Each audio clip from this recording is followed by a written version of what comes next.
네, 반갑습니다. 네, 오늘은 이제 두 번째 시간이고요. 룻기를 통해서 77절에 읽었던 룻기를 통해서 함께 말씀을 살펴보도록 하겠습니다. 절기 지난주에 이제 보여드렸던 이 그래프가 혹시 있으시면 살펴보시고요. 여기서 이 사람들의 그 첫째 달인 그 니산월을 지나서 그때 6월절을 지나서 한 50일쯤 지나면 이제 초실절 또는 77절 또는 오순절이라고 부르는 이 절기를 이제 맞이하게 돼요. 이 사람들의 그 달력으로는 이스라엘 사람들의 달력으로는 세 번째 달인 거고 우리나라 절기로 따지자면 한 5, 6월 경이 돼요. 그리고 이 날을 부르는 말들이 지금 77절, 오순절, 초실절 이렇게 말을 하는데 같은 시기를 다르게 부르는 말이에요. 그래서 77절이 있고 오순절이 있고 초실절이 따로 있는 게 아니라 이 전부를 말하는 게 이제 이렇게 이 세 단어를 같이 이제 공용으로 사용하고 있다는 거죠. 도대체 77절에는 어떤 의미가 있나 보면 첫 번째는 보리를 수확하는 절기예요. 지난번에 말씀드린 것처럼 우기가 시작될 때 이제 곡물을 파종을 하고요. 그게 이제 반년을 자라서 비 올 때 이제 자라다가 이 6월절 즈음이 되면 이제 곡식이 패기 시작해요. 그럼 이제 걔가 익을 때까지가 한 50일 정도 걸리는 거라 그렇게 자라난 그 보리와 밀을 수확하는 시기가 이제 그 77절이고요. 절기로 보자면.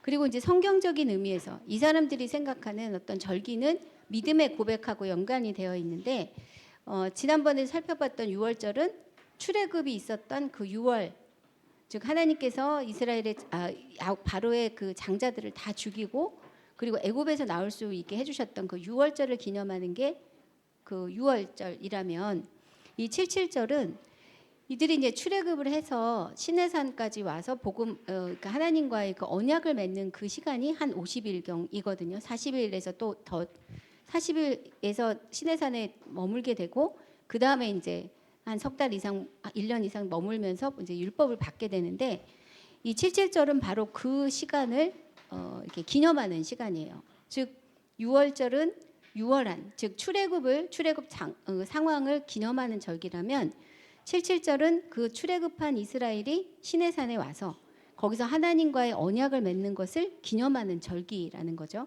그러니까 두 가지 의미가 다 있는 거예요. 보리 수확을 기념하는 그런 의미가 있고 또 하나는 하나님과 진짜 언약을 맺어서 하나님의 백성이 된 그것을 기념하는 그런 절기라는 거죠. 이 시기가 왜 이렇게 50일 정도의 시간이 걸리는지는 이 나라, 즉 이스라엘의 그 지리적인 상황하고도 연결이 되어 있어요. 그래서 우기가 이제 시작이 9월부터 한 10월 중순부터 시작해서 3월 말이나 4월까지 비가 오는 그 시기가 이제 있고요. 그리고 이것이 이제 끝나게 되면 마치 우리나라도 여름에 엄청 무덥다가 갑자기 가을바람이 샥 내려오는 것처럼 여기도 엄청 비가 많이 오다가 갑자기 무더운 바람이 아라비아 사막부터 이렇게 뜨거운 바람이 들어오는 거예요. 그러면 그때까지 쭉 자라났던 보리와 밀이 이제 이삭이 패기 시작하고 그것이 연글게 되는 시간이 이제 50일 정도가 드는 거죠. 이거는 이제 그 사람들이 정한 게 아니라 그 땅이 그래요. 그 상황이 그래요. 그래서 이삭이 팬 후에 50일 정도를 기다리게 되면 이제 곡식을 수확해도 되는 때가 되고 그때가 바로 이제 77절이라는 거죠. 그래서 보통은 6월절이 지나면 그 다음 안식일에 그러니까 처음 이삭을 꺾는 시간이 이제 있고요. 그거는 대제사장이 선포를 해요. 올해 이제 77절은 며칠입니다. 이때 이제 우리가 띄었으니 49일 후, 50일 후에 우리가 이것을 기념합니다. 이렇게 발표를 하면 그 기간 동안에 이제 준비하고 있다가 그 수확을 이제 하게 되는 거죠. 그래서 첫 곡물을 수확을 해서 그 첫 곡물은 하나님께 화제로 드려요. 동물을 완전히 태워서 드리는 그 제사는 번제라고 하고 그리고 이제 모든 것을 하나도 남김없이 다 태워 드리는 그 제사는 화제라고 하는데 이 첫 곡물을 얻었을 때도 그것을 태워서 하나님께 올려 드리죠. 그래서 그런 제물을 드리는 그런 시간인데요. 여기서 이 농사적인 어떤 그 수확의 그 기쁨과 함께 이 초실절 즉 77절 오순절 이 시간에는 이웃에 대한 어려운 사람들에 대한 그 율법 조문이 같이 포함이 되어 있어요. 이것은 반드시 지켜야 되는 그 부분인데요. 레위기 19장 9절부터 10절 제가 넣어드렸던 것 같습니다. 제가 읽어볼게요. 너희 땅에 곡물을 벨 때에 너는 밭 모퉁이까지 다 거두지 말고 너의 떨어진 이삭도 줍지 말며 너의 포도원의 열매를 다 따지 말며 너희 포도원에 떨어진 열매도 줍지 말고 가난한 사람과 타국인을 위하여 버려두라. 나는 너희 하나님 여호와니라. 농사를 지었는데 한 톨도 남김없이 다 거둬라. 그렇게 하지 말라는 거예요. 의식적으로 이렇게 밭이 네모나면 이렇게 수확을 하다 보면 가운데만 둥그렇게 하게 되잖아요. 이 모퉁이까지 다 아낌없이 하려고 하지 마라. 그것은 너희 땅에 살고 있는 이방인과 객과 나그네를 위한 몫이야. 이렇게 말씀을 하세요. 제가 넣어드리진 않았는데 레위기 23장 22절에도 비슷한 말씀이 있어요. 너희 땅에 곡물을 벨 때에 밭 모퉁이까지 다 베지 말며 떨어진 것을 줍지 말고 너는 그것을 가난한 자와 객을 위하여 버려두라. 나는 너희 하나님 여호와니라. 신명기 24장 19절에도 비슷한 말씀이 있습니다. 내가 밭에서 곡식을 벨 때에 그 한 뭇을 밭에 잊어버렸거든 다시 가서 취하지 말고 객과 고아와 과부를 위하여 버려두라. 그리하면 내 하나님 여호와께서 내 손으로 하는 범사에 복을 내리시리라. 여기서 한 뭇이라는 말은 이렇게 다발 있잖아요. 곡식 다발 이렇게 잡는 그걸 말해요.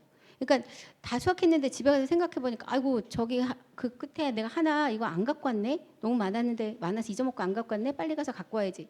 이렇게 하지 말라는 거예요.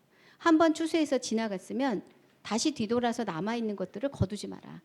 그것은 네 땅에 살고 있는 이방인과 객을 위해서 그냥 내버려 둬라. 너네가 그렇게 한다면 내가 너희에게 복을 주겠다. 이렇게 말씀하시는 거예요. 농사 지을 때 그 수확을 이렇게 남겨놓고 오는 게 쉬울까요? 안 쉬울까요? 안 쉬워요. 제가 우리 김옥향 집사님 포도 따는데 너무 재밌었어요. 제가 저런 거 못생긴 건 따지 마시는데 안 돼요. 아까워요. 그래갖고는 다 걷었거든요. 그 마음이에요. 사실 농부의 마음은 하나라도 버리고 싶지 않아요.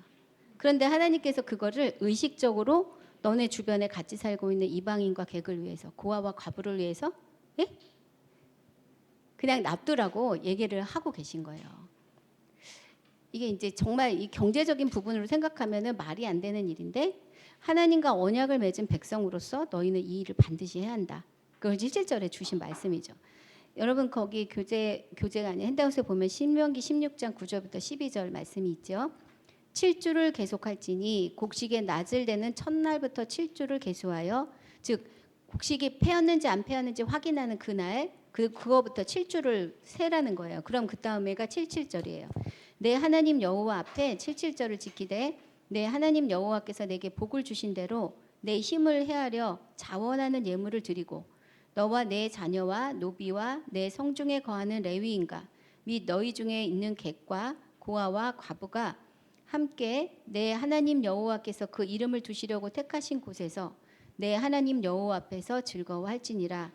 너는 애굽에서 종되었던 것을 기억하고 이 규례를 지켜 행할지니라. 77절에 수확할 때의 그 룰에 대해서 아까 초반에 얘기한 거라면 오늘 지금 이 부분은 이 사람들이 이것을 잔치로 모여서 하나님 앞에 예배로 드릴 때 너네만 즐거워하고 기뻐하지 말고 이방인과 객과 고아와 과부들을 불러서 그들로 함께 먹이고 또 함께 즐거워하며 예배해라. 이렇게 말씀하고 있는 거죠. 근데 그 이유가 뭐냐? 이유가 마지막 부분에 나와 있잖아요. 너는 애굽에서 종되었던 것을 기억하고 이 규례를 지켜 행할지니라. 지금 등 따숩고 배부르다고 너가 정말 어려웠던 시절에 어떤 은혜를 받았는지를 잊어버리지 마라. 그것을 정규적으로 기억하게 하려고 이 77절마다 어려운 사람들을 구체적으로 돕는 일들을 명하신 거예요. 그러니까 이 성회로 모였을 때 내가 하나님께 예물을 다 드렸어요. 그러나 요 마지막 규정 너희 중에 있는 객과 고아와 과부가 함께 하나님께 예배하는 일을 하지 않으면 그것은 성회가 성립이 안 되는 거예요. 규정이 이렇게 되어 있으니까. 그러니까 그 부분이 하나님께서 되게 엄하게 말씀을 하고 계신 거죠. 이들에게 있어서 77절은 단순하게 이렇게 추수한 것을 기뻐하는 그런 예배가 아니었어요. 내가 하나님으로 인해 자유자가 되었다. 내가 하나님의 백성이 되었다를 적극적으로 고백하는 그런 기쁨의 예배의 한 부분이라고 말할 수가 있죠. 그리고 이렇게 77절 절기에 이스라엘이 이렇게 성회, 즉 큰 예배로 모였을 때 이들이 읽었던 책이 뭐냐? 이제 룻기인 거죠. 룻기는 여러분이 다 알고 계실 거예요. 4장밖에 안 되고 되게 이제 동화 같은, 저희 엄마한테 물어봤어요. 엄마는 룻기를 생각하면 어떤 생각이 나요? 그랬더니 그냥 드라마 같아, 소설 같아, 이렇게 얘기를 하세요. 정말 그렇죠? 다른 이야기들을 비해 보면 룻기는 정말 이렇게 단순하고 따뜻하고 예쁜 그런 이야기처럼 느껴져요. 이 룻기가 어디에 있는지를 한번 살펴보면 여러분의 성경을 한번 생각해 보세요. 룻기가 어디쯤 있을까요? 창세기, 출애굽기, 레위기, 민수기, 신명기 끝나고 여기까지는 이제 모세오경이라고 말씀을 드렸고, 그다음에 여호수아, 사사기, 다음이 룻기, 그리고 사무엘, 상하, 열왕기, 상하 이렇게 넘어갑니다. 그래서 이스라엘, 우리가 이제 기독교의 입장에서의 그 룻기를 읽게 되면 사사기와 사무엘 상 사이에 존재를 해요. 사사기라고 말할 때 우리 사사는 도대체 어떤 사람들이었나 생각해 보면 그 당시의 사람들은 자기 소견에 오른 대로 사는 사람들이었다. 그게 결론이잖아요. 하나님의 백성이지만 이스라엘 땅에 들어가서, 가나안 땅에 들어가서 살면서 자기 소견에 오른 대로 사는 그런 시기가 바로 이제 사사기였어요. 그리고 그 다음에 연결되는 이야기는 이스라엘에서 가장 위대한 왕, 가장 큰 신앙인이라고 말하는 다윗의 이야기가 나와요. 그 전에 이제 잠깐 사무엘의 이야기가 나오지만 사무엘, 상하, 열왕기까지 쭉 넘어가는 부분들은 결국은 다윗에게 초점이 맞춰져 있거든요. 그러면 어찌 보면 사사기까지의 그 혼란스러운 시간, 그리고 다시 다윗으로 이게 자리를 잡아가는, 질서를 잡아가는 그 이야기가 연결되고 있는데, 그 사이에 마치 골짜기처럼 이렇게 쏙 들어간 그 자리에 룻기가 이렇게 멈춰져 있는 거예요. 그런데 그게 굉장히 짧은 이야기지만 실제로 이제 읽게 되면 마지막에 이제 족보가 있잖아요. 룻기의 마지막에 족보가 나와요. 그럼 그 족보의 시간들을 계산해 보면 다윗까지의 이야기를 한숨에 쑥 지나가는 그런 이야기가 돼요. 좀 굉장히 재밌는, 그리고 굉장히 효과적인 브릿지 역할을 하는 게 이제 룻기라고 볼 수가 있죠. 그런데 그 유대교가 읽었던, 유대인들이 읽었던 그 성경을 생각해 보면 룻기의 자리는 그 자리가 아니에요. 그러니까 모세오경을 생각해 보면 창세기, 출애굽기, 레위기, 민수기, 신명기, 이것이 이제 큰 한 두루마리. 그리고 나오는 게 이제 전기 예언서라고 말씀을 드렸을 때 여호수아, 사사기, 그리고 바로 사무엘로 넘어가요. 그리고 열왕기서로 넘어가요. 거기까지가 전기 예언서. 그러면 룻기는 도대체 어디 있나? 그 다음에 이제 후기 예언서는 우리가 알고 있는 예언서예요. 그리고 나서 나머지 케토빔이라고 말하는 성문서의 두 번째 파트, 지금 메길롯이라고 말하는 부분의 두 번째 이야기가 이제 룻기예요. 그러니까 다윗의 이야기, 출애굽해서 가나안 정착해서 사사기를 거쳐서 다윗 왕조까지 가는 이야기를 생각해 보면 그 이야기의 흐름과 상관없는 자리에 지금 룻기가 있는 거예요. 그러면 지금 룻기를 통해서 우리가 알게 되는 것 중에 하나는 다윗 왕조가 순수 혈통이 아니네, 사실 이거거든요. 이스라엘의 민족 중에 이방인 피가 많이 섞인 여자가 들어가 있구나, 그 사람의 자녀구나라는 거를 사실 룻기를 읽을 때 저희가 충격적으로 만나게 되는 부분인데, 만약에 우리가 사사기 그리고 바로 사무엘을 읽게 되면 그 흐름 안에서는 다윗의 이야기는 사실은 그 신분이나 출신이나 이런 부분들은 생각 없이 그냥 넘어가게 되죠. 그냥 다윗이라는 위대한 사람이 나왔어, 이렇게만 생각을 하게 되는 거예요. 실제로 이제 다윗이 우리아의 아내를 취해서 그 그러니까 해족 속인 우리아가 그 족보에 들어가는 이야기를 우리가 마태복음에서 보긴 하지만 실제로 룻기가 아니면 이 다윗의 그 뭐라 그럴까, 족보에는 별로 흠잡을 데가 없다라고 생각하고 넘어갈 수도 있는 상황인 거예요. 그런데 이제 별로 걱정하지는 않으셔도 되는 게 유대인들이 그런 부분에 있어서는 균형 잡혀 있어요. 이 룻기를 매년 한 번씩 읽었잖아요. 그러니까 그 족보를 다시 보는 거예요. 그래서 다윗이 순수 혈통은 아니고, 그런데 그 77절을 볼 때마다 룻이라는 모압 여자가 여기 우리 왕조 안에 들어왔구나 라는 것을 이제 인식을 할 수가 있어요. 결국 그것을 숨기려고 한 것이 아니고 이 이야기의 세팅이 좀 더 아름답게 이렇게 보여질 수 있는 그런 하나님의 계획이 있다는 생각이 드는 거죠. 우리가 구약 성경을 읽으면 전체 구성을 통해서 그것을 알게 되고요. 그 다음에 유대인들의 그 성경을 보면 매년 77절을 지켜서 룻기를 읽을 때마다 어떤 이야기를 만나냐 하면요. 이 이방 여자 룻, 그리고 그녀에게 가문, 그가 안식할 곳을 만들어주고 싶어 했던 시어머니 나오미 이야기, 그리고 룻의 고엘이 되고자 했던 보아스의 이야기가 다윗의 조상 이야기에 포함되어 있다는 것을 여러 가지 방법으로, 되게 다양한 방법으로 이야기를 해주고 있다는 거예요. 룻기는 분량이 되게 작은 책이에요. 4장밖에 없잖아요. 그 4장도 나중에 이 후대 사람이 자른 거고, 실제로는 이거 한숨에 쫙 읽으세요. 몇 분 안 걸려요. 그런데 그 전에 있었던 모세오경, 창세기, 출애굽기, 레위기, 민수기, 신명기, 그리고 또 여호수아, 사사기, 이 사무엘상하, 뭐 열왕기상하 이런 거 생각하면 분량이 사실은 굉장히 두껍죠. 그리고 거기에 나오는 사람들이 삐까번쩍한 사람들이에요. 범접할 수 없는 사람. 모세, 뭐 아브라함 믿음의 조상, 뭐 야곱, 요셉, 뭐 여호수아, 막 갈렙. 들을수록 이렇게 막 쪼그라들잖아요. 아, 나는 그런 사람은 아닌 것 같아. 그래서 막 위인전기 읽듯이, 영웅 이야기를 읽듯이 그 이야기는 읽지만 그게 나한테 이렇게 와닿지는 않아요. 묵상을 하실 때도 그렇잖아요. 모세 이야기 읽으면 모세니까 그렇지, 나는 아니야 라는 생각을 저절로 하게 되는 그런 그 인맥들이 이렇게 쫙 나오게 된단 말이에요. 그런데 거기에 비해서 룻기는 굉장히 소소한 한 사람의 이야기를 하고 있는 것 같아요. 그것도 변방에 있는 누군가. 그리고 이 사람이 역사에 기록될 일이 없을 것 같은 그 사람의 이야기를 굉장히 가벼운 필체로 이렇게 이야기를 해나간단 말이에요. 룻기에 자주 나오는 말들이 우연히, 마침, 뭐 그때, 뭐 이런 식으로 말해서 이게 진짜 우리가 소설을 쓸 때처럼 이게 아다리가 맞는다고 표현하잖아요. 이렇게 아구가 맞는 그런 느낌으로 이야기가 착착착착 진행되는 것을 이렇게 읽으면서 이렇게 마음이 편하고 기쁘긴 하지만 그 이야기가 오히려 룻의 이야기가 나하고 더 친근하게 느껴질 수도 있단 말이에요. 나도 나오미처럼 어려워. 나도 룻처럼 어려워. 나도 보아스처럼 내가 하지 않아야 될 일을 감당해야 될 때가 있어. 막 이런 공감을 일으키는 조그만 이야기, 작은 이야기들을 우리가 오히려 룻기에서 이제 만나게 돼요. 그래서 이전에 그것과는 다른 책들과는 조금 결이 다른 이야기를 룻기를 통해서 이제 우리가 만나게 되죠. 룻기의 배경이 언젠가 보면 사사 시대예요. 사사들이 치리하던 때라고 시작을 하거든요. 그럼 아까도 말씀드린 것처럼 그때는 사람들이 자기 소견에 오른 대로 행하였던 때였어요.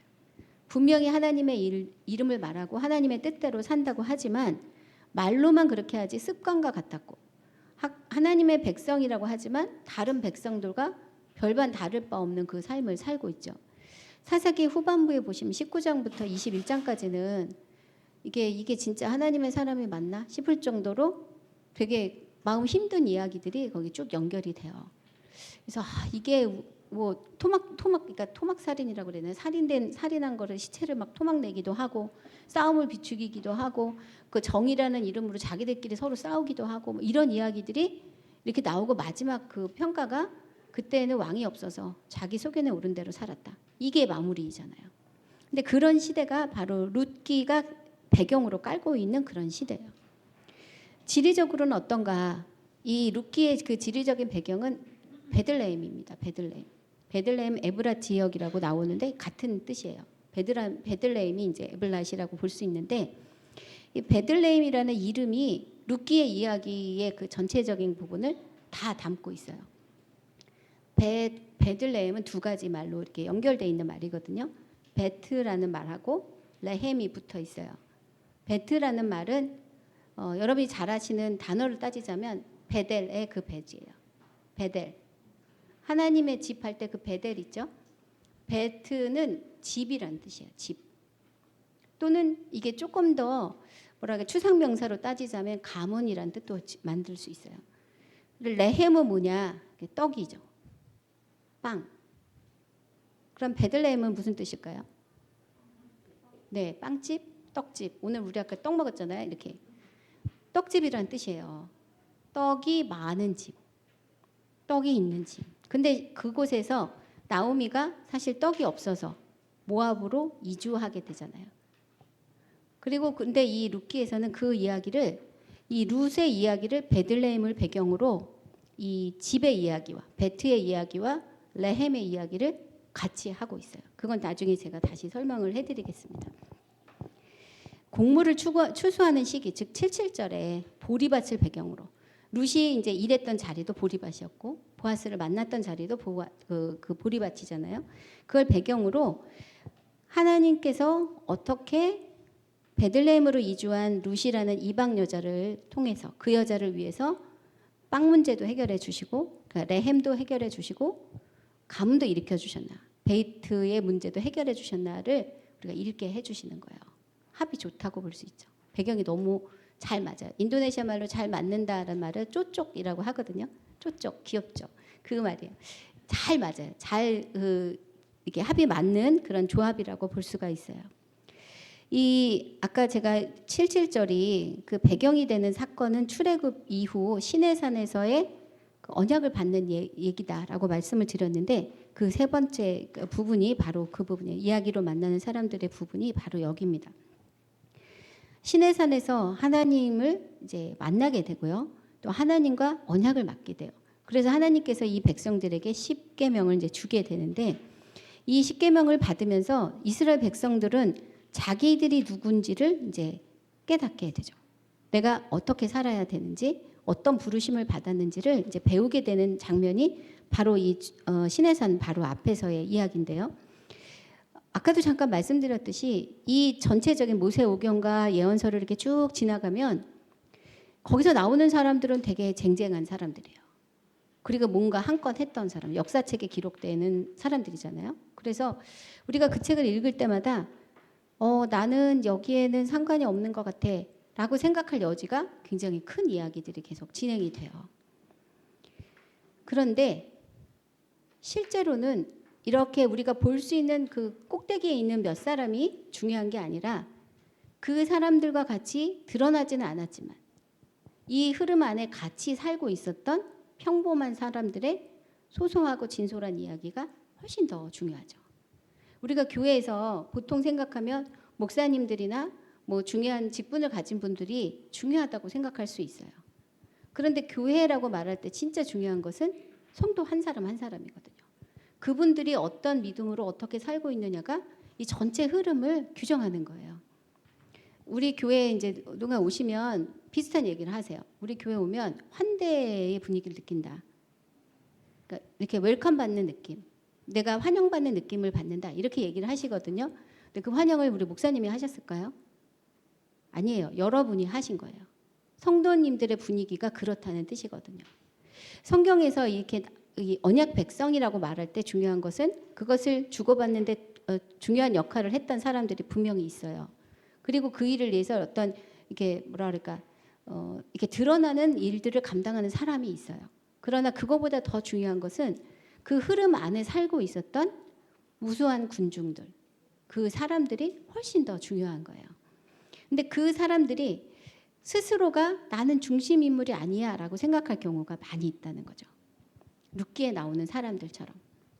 룻기에서 나오는 사람들이 이제 여러 명이 있는데 뭐 대다수의 이렇게 생각해 보면 나오미 같은 사람. 나오미도 나는 별로 중요한 사람이 아니라고 생각했겠죠. 왜냐하면 그 사람은 힘들어서 자기 살던 땅을 떠났던 사람이었고 돌아와서도 나는 되는 게 하나도 없네라고 생각했던 사람이었으니까. 룻은 어떨까요? 룻은 더더군다나 자기는 원래부터 이스라엘 사람이 아니었기 때문에 모압 여자거든요. 그러니 나는 이 하나님과 이스라엘에 맺은 언약에 전혀 관계없는 사람이야 라고 생각을 분명히 했을 거예요. 보아스는 어땠을까요? 보아스는 자기 일에 충실하고 성실한 사람이었어요. 그런데 내 삶을 그렇게 사는 것과 하나님의 약속을 이루는 것과 무슨 상관이 있어? 라고 생각할 수도 있죠. 그러니까 그렇게 따지면 우리 모두가 갖고 있는 생각들, 나는 그냥 평범한 사람일 뿐이에요. 제가 어떻게 하나님의 일을 감당하겠어요? 그 일은 어떤 특별한 누군가, 좀 잘하는 사람, 잘 배운 사람, 많이 가진 사람 그런 사람이 하는 거지 저는 아닌 것 같아요. 라고 말하는 모든 사람들에게 룻기는 지금 말을 걸고 있는 거예요. 나는 네 얘기를 하고 있는 거야. 네가 생각하는 너하고 상관없이 나는 너를 통해서 내 언약을, 너의 백성들과 맺은 그 언약을 이뤄가고 있다고 나는 지금 너에게 말하고 있는 거야. 그것이 지금 룻기의 메시지 중에 하나예요. 룻기는 우리의 이야기가 어떠하든지 우리가 그것을 어떻게 생각하든지 한 사람도 예외 없이 하나님의 그 약속에 응답한 모두는 그 구원의 역사와 깊이 관련돼 있다고 말씀해 주고 있어요. 그 한 사람 한 사람의 이야기가 모여서 진짜 하나님의 큰 이야기를 만들어가고 있는 거죠. 저희 교회가 이제 만 4년 이렇게 지나가고 있잖아요. 그 4년을 이렇게 생각해 보면 한 번도 뭐 이렇게 엄청나게 완전했다. 그렇게 생각할 시간은 없어요. 항상 문제가 있었고 항상 부족했고 이러다가 막 깨지는 거 아니야? 그런 위기감이 있을 때도 있었고 물론 엄청 행복할 때도 있었어요. 근데 그 모든 것들이 마치 막 이렇게 출렁이는 바다처럼 이게 고정되어 있는 어떤 틀이 아니라 이렇게 출렁이는 바다처럼 생명력이 있는 어떤 그런 부분으로 이번에 이제 말미가 되니까 이렇게 다가오더라고요. 그 이유는 우리가 다 살아 있어서 그래요.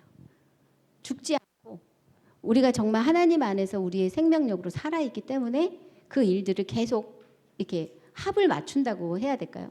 얻을 때는 어떤 사람이 죽어 있지만 이렇게 낙심해서 이렇게 넘어져 있지만 누군가는 살아 있고 또 어떨 때는 이 사람이 쓰러져 있을 때는 다른 사람이 살아 있고 그래서 우리 이야기들이 서로 이렇게 네트워킹이 되면서 서로 서로를 세워가고 또 우리 교회 전체 분위기를 만들어가고 있었다 그 생각이 들거든요. 그러니까 룻기도 지금 그 이야기를 하고 있어요. 화려하지 않아도 한 사람 한 사람 하나님의 언약 안에 있는 사람들이 얼마나 소중한 건가. 그리고 그 사람들이 살아있는 게 얼마나 귀한 것인가를 말씀해주고 있다는 거죠. 하나님과 우리가 이제 언약을 맺은 사람이라라고 얘기를 할 때 언약을 얘기를 하면 이렇게 계약을 생각하시죠. A가 있고 그러니까 갑이 있고 을이 있어요. 그럼 이 두 사람의 그 조건이 맞으면 그러니까 서로 합의를 하죠. 그럼 그 약속에 서로가 매이는 거예요. 자, 그런데 하나님과의 언약을 생각해 보면요. 하나님이 다 주시는 거예요. 하나님이 우리한테 받을 게 없어. 그러니까 만약에 우리가 사람하고 하나님이 맺은 이런 언약을 맺는다면 비슷한 언약은 어떤 거냐면요. 우리가 자녀를 낳아서 자녀한테 매이는 거. 그게 이제 하나님이 우리한테 주신 언약과 비슷해요. 자녀는 언제나 갑이잖아. 해준 거 하나도 없이 다 달라 그래. 안 해주면 짜증내고. 엄마가 나한테 해준 게 뭐 있어. 아니 평생 내가 먹이고 너를 입혔는데 나한테 해준 게 뭐 있어요. 친겨지려고 팍 나가면 걔 마음을 또 이렇게 달래줘야 되고. 아이고 내가 그냥 정말 평생 갑. 네가 평생 갑이다. 이렇게 생각하는 그 관계를 하나님이 우리 백성들에게 제안하신 거예요. 그러니까 하나님이 우리의 하나님이 되시고 나는 너의 하나님이 되고 너는 나의 백성이 돼라고 말할 때 하나님이 우리 백성에게 원하는 건 딱 한 개밖에 없거든요. 나 위에 다른 신이 없게 해라. 그거예요. 나는 너에게 다 줄게. 아니 이런 불공평한 계약이 어디 있냐고요. 근데 하나님이 그 일을 하셨어요. 이 77절에 이들이 읽었던 그 성경 말씀이 출애굽기 19장 20장 말씀이거든요. 그래서 시내산 앞에 시내 광야에 모여서 그들이 하나님과 만나는 이야기예요. 그리고 만나는 구체적인 내용이 무엇이냐면 20장 출애굽기 20장 그 십계명의 이야기예요. 근데 십계명이 어떻게 시작되냐면 20장 2절 3절에 제가 다른 버전으로 읽습니다. 나는 너희를 이집트 땅 종살이였던 집에서 이끌어낸 주 너희의 하나님이다. 너희는 내 앞에서 다른 신들을 섬기지 못한다. 이렇게 시작합니다. 하나님께서 나를 선택하시고 나를 구원하셨어요. 그게 2절의 말씀이에요. 나는 너희를 이집트 땅 종살이했던 집에서 이끌어낸 주 너희의 하나님이다. 자, 종살이했던 집에서 이끌어 나갈 때 이스라엘 백성이 한 일이 뭐죠? 아무것도 없어요. 하나님이 다 하셨어요. 그 애굽에 10가지 재앙 내린 거 그리고 그 일에 대해서 이스라엘 백성들은 하나님이 하시는 걸 이렇게 보고 있다가 이렇게 해라 저렇게 해라 말씀하실 때 순종하는 거 말고는 아무것도 한 게 없어요. 그런데 하나님께서는 내가 너희를 이집트 땅 종살이던 집에서 이끌어냈다. 그래서 내가 너의 하나님이다 라고 얘기를 하시는 거죠. 이때 방점은 내가 너의 하나님이다. 그 부분도 있을 수도 있지만 그 앞에도 있으셔야 돼요. 너희를. 하나님께서 주권적으로 너희를 택하셨다. 하나님께서 나를 지금 택하셨어요. 우리를 택하셔서 이 자리에 있게 하셨잖아요. 그 선택의 부분에 있어서 하나님께서 나를 찍으셨다는 얘기를 하고 있거든요. 그리고 나서 이어지는 게 3절 말씀이에요. 너희는 내 앞에서 다른 신들을 섬기지 못한다. 하나님께서 우리를 선택하셔서 언약을 맺으실 때 그 조건이 뭐냐면 내 행동이 나한테 너무 중요해 라고 말씀하시는 거예요. 내가 선택한 너희의 행동이 하나님인 나에게 중요해. 너는 나만 섬기는 그런 백성이어야 돼 라고 얘기를 해요. 사실 세상에 어떤 신이 그를 섬기는 백성과 이런 관계를 맺고 싶어 하실까? 사람들이 생각하는 그 신은 사람에게 관심이 없어요. 그 바벨론에 있었던 그 신화에 보면 신들이 자기가 살림하는 게 귀찮아서 사람을 만들었대요. 바벨론 사람들은 그렇게 생각했어요. 바벨론에 있는 사람들은 자기들이 하는 그 허드렛 일을 하기 싫어서 그 일을 하게 하려고 사람을 만들었다. 그게 신화 내용이에요.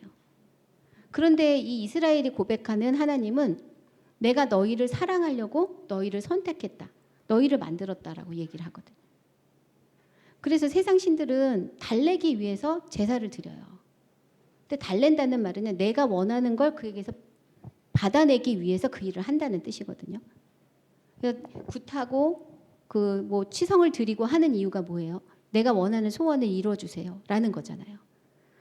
그래서 이 신들은, 이 세상의 신들은 이 사람이 나한테 무엇을 제공할 수 있느냐가 무엇보다도 중요해. 그래서 사람들도 그걸 주고 자기가 원하는 거를 받아내는 것만 중요하게 생각해요. 그래서 마음에 안 들면 신 바꾸잖아요. 딴 사람 이렇게 딴 신, 더 센 신 막 이렇게 찾아다니고, 하나님을 믿으러 온 사람들도 이 신 저 신 하다가 안 되니까 하나님이 제일 센 신인 줄 알고 왔다 이렇게 말씀하시는 분도 있어요. 저는 그게 하나님이 이분을 여기까지 인도하셨다라고 생각을 할 정도로 그런 분들이 있으시거든요. 근데 하나님은, 우리가 섬기는 그 하나님은 그렇게 우리를 대하지 않으신다는 거예요. 자, 두 번째 말씀하신 너희는 내 앞에서 다른 신들을 섬기지 못한다. 이 말은 다시 말하면 무슨 뜻이냐면요. 나는 너희 말고 다른 사람이 없어라는 뜻이에요. 아가서의 그 말씀하고 똑같아요. 나는 너의 신부고 당신은 나의 신랑이다라고 말하는 게 우리 둘 관계에 아무도 끼어들 수 없어요라는 고백이었잖아요. 근데 지금 이 구절 너희는 내 앞에서 다른 신을 섬기지 못한다는 얘기는 하나님과 나가 온전하게 하나로 연합되어 있다. 내가 너에게 하나인 것처럼, 내가 너에게 전부인 것처럼 너도 내가 전부여야 돼. 그 부분을 얘기를 하고 있는 거예요. 하나님은 그래서 우리가 하는 일들이 너무 중요해요. 우리가 이제 남편과 아내가 있으면 남편이 아내에게 하는 행동이 너무 중요하잖아요. 서로가 자기에게 하는 행동이 너무 중요해요. 하나님도 그래서 우리가 하는 행동이 너무 중요한 거예요. 이스라엘 사람들은 그걸 알고 있었어요.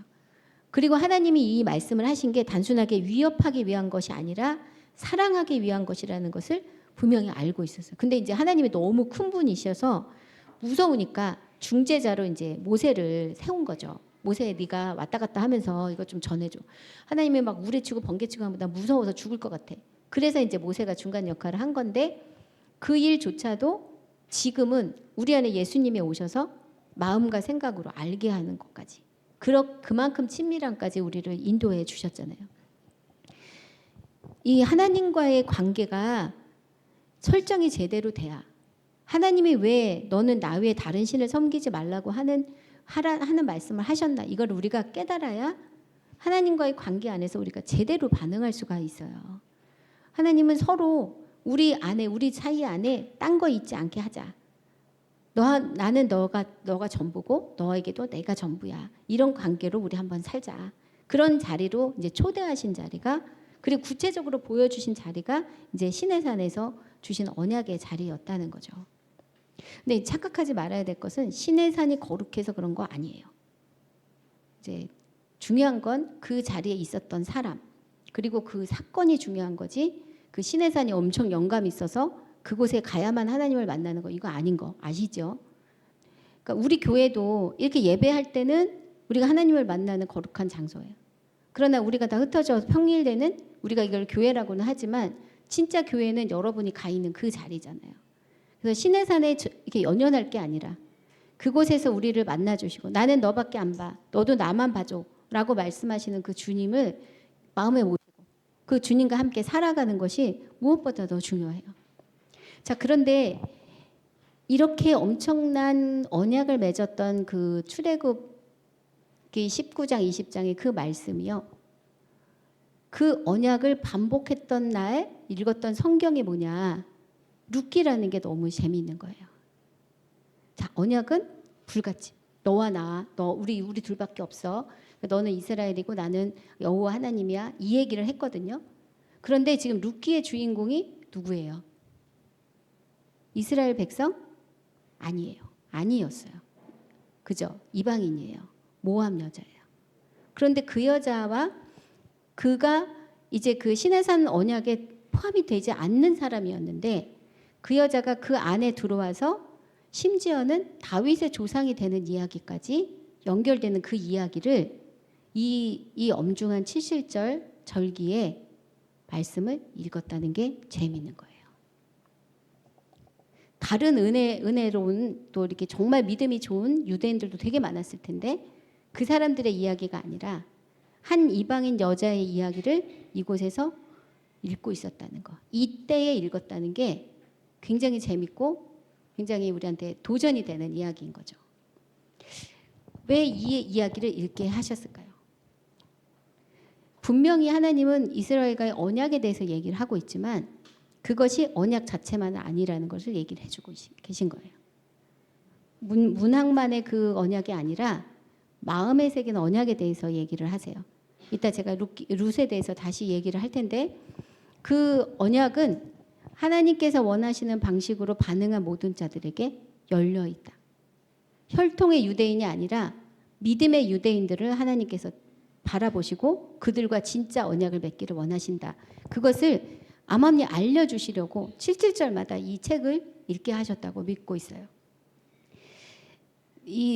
아까도 말씀드린 것처럼 룻기는 마치 소설 같다고 말씀을 드렸어요. 읽다 보면 기승전결이 쫙 있잖아요. 그리고 사실 우리의 삶을 이렇게 살펴보면요, 우리도 우리의 이야기가 있어요. 제가 이야기가 있나 이렇게 생각을 초반에는 잘 못했었는데 우리의 이야기를 재구성할 때 특별한 어떤 사건들을 이렇게 포스트를 잡을 수가 있죠. 근데 그게 머리가 이렇게 가물가물하니까 잊어버리기도 하고 그리고 분명하지 않을 때도 있고 그리고 어떨 때는 이거 되게 중요한 사건이었는데 어느 날 좀 지나가 보니까 그거보다 더 중요한 사건이 나오네. 뭐 이런 식으로 이제 얘기가 재구성이 되더라고요.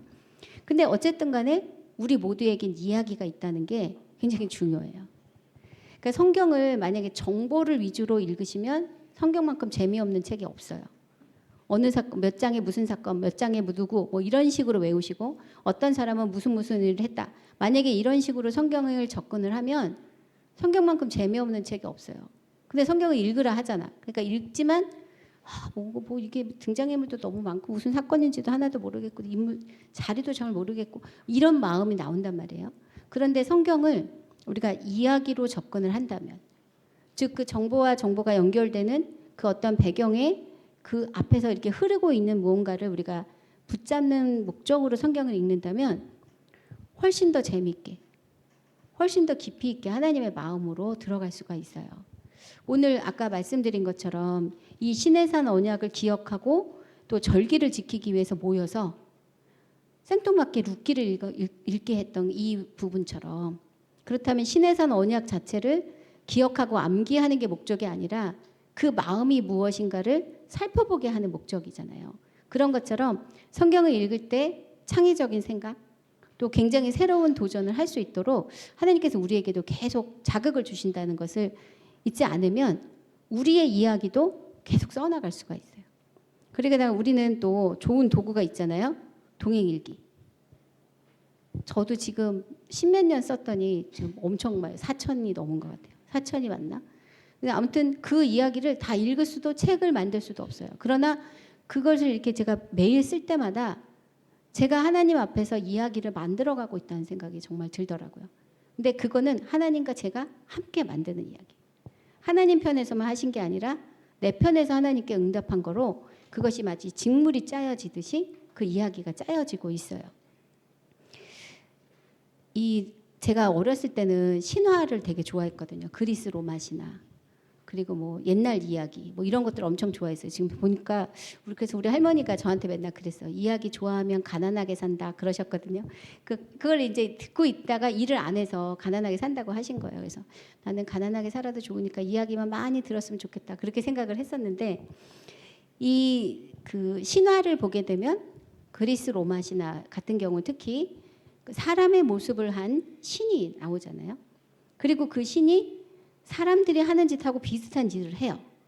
그런 일들을 이제 그리면서 자기의 생각들을 여기에 투영하는 이야기들을 보게 되는데 그런 신화, 즉 우리 이 세상과 동떨어진 것 같은 그 세상에 대한 이야기를 쓰는 그런 이야기가 있는가 하면 또 이 땅에서 일어나고 있는 그냥 단순한 어떤 사건들을 나열하는 역사가 또 있어요. 두 가지 트랙이 있죠. 그런데 신기하게 히브리 사람들은 무슨 이야기를 썼냐 하면 하나님 이야기를 썼거든요. 그런데 자기의 역사를 쓰면서 하나님의 이야기를 썼어요. 그게 성경이에요. 그러니까 그냥 신들의 이야기를 쓰거나 아니면 자기의 역사만 기록한 사람들은 많이 있는데 자신의 이야기를 쓰면서 자기의 역사 이야기를 쓰면서 하나님의 이야기를 쓴 사람은 이스라엘 사람들이 유일해요. 그래서 어떨 때는 그런 얘기를 하시더라고요. 저희가 뭐 이스라엘 역사를 배울 일이 있나요? 성경은 안 읽어도 되는 거 아니에요. 이렇게 말씀하시는 분이 있거든요. 그거는 이제 반만 아시는 거예요. 이스라엘 역사는 그냥 객관적인 이스라엘 역사는 성경에 나오는 이스라엘 역사과 달라요. 그래서 이제 신학교 가면 이스라엘 역사를 따로 배우거든요. 그럼 이런 일이 있었단 말이야. 다 빼놓고 이 얘기만 했단 말이야. 이렇게 생각하는 그 역사를 배우게 돼요. 그런데 분명히 역사에 대해서 이 이스라엘 사람들이 고백하는 어떤 사건들이 연결이 되어 있고 그것이 성경에 기록이 되어 있는데 그 이야기를 우리가 읽을 때는 뭐라고 얘기를 하냐면 하나님이 그들 안에서 어떻게 행하셨는지 보았다 이렇게 얘기를 해요. 목적이 그거예요. 하나님이 그들의 삶을 통해서 어떤 일을 행했는지 보여주는 거 그것을 고백하는 게 이제 성경이라는 거죠. 왜 그렇게 했을까요? 이스라엘 사람들은 자기의 그 삶에서 하나님께서 한순간도 빠짐없이 일하고 계시다는 것을 믿었기 때문에 그것을 기록했고 그것이 하나님의 말씀이라고 선언할 수가 있었어요. 사실 우리에게도 마찬가지거든요. 하나님도 우리 안에 역사하고 계시다는 걸 우리가 믿으면 우리가 써놓은 그 동행일기요. 다 그냥 하나님이 하셨습니다로 고백될 수 있어요.